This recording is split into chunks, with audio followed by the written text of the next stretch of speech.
સૌ જાણો છો તેમ ખોડલધામ સંસ્થા નથી, પણ ખોડલધામ એક વિચાર છે.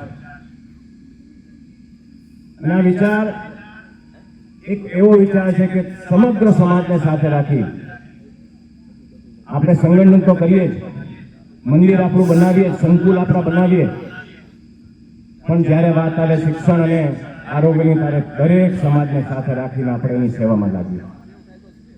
આવા ભાવથી અનેક પ્રકલ્પો સૌરાષ્ટ્રની અંદર ચાલી રહ્યા છે.